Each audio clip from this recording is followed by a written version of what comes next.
The north wind had come far, withering all it touched as it dusted the land with snow. The stars winked and flashed, while across the hill country below an awed hush hung. Here and there amongst the wild landscape, solitary lights shone in the black winter night. It was Christmas time, and for every light there was a little world of warmth and bustle. Outside, the wind twisted between the flanks of the hills and whirled columns of snowflakes across cobbled streets. It was a simple north country village. Across the square, the coloured lights tapped against the shop windows as the Christmas trees swayed in the wind.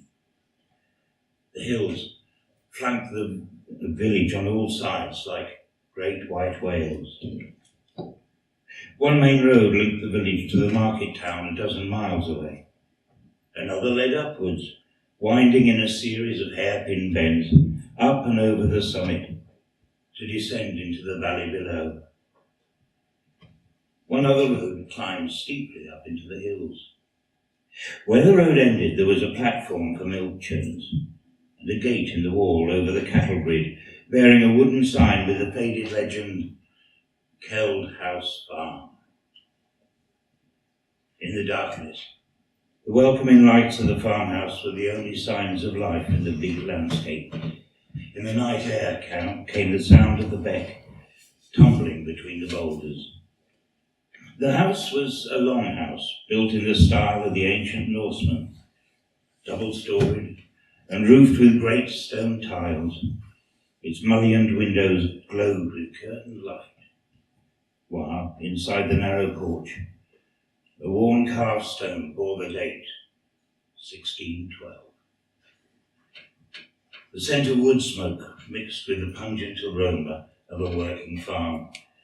Outbuildings clustered about the farmhouse in no apparent order.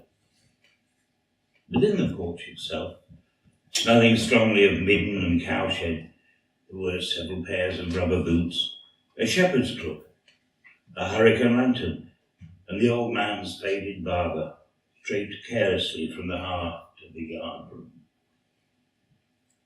Joss Robert Shaw sat, legs outstretched before the fire in the living room. The floors were stone flagged with a rag rug before the old range, where a kettle whispered listlessly on the hob. In the centre of the room stood a long, scrub pine table laden with food. Well, hospitality was a matter of pride for the hill farmer. Joss removed his glasses, pausing to wipe each lens with the slow deliberation that came from years of thinking carefully about anything before it was done.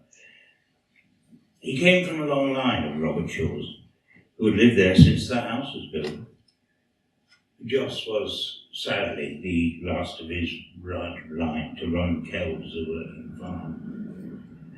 Though the big men far away in Brussels were making sure of that, slowly but surely throttling the life out of the hill farmer.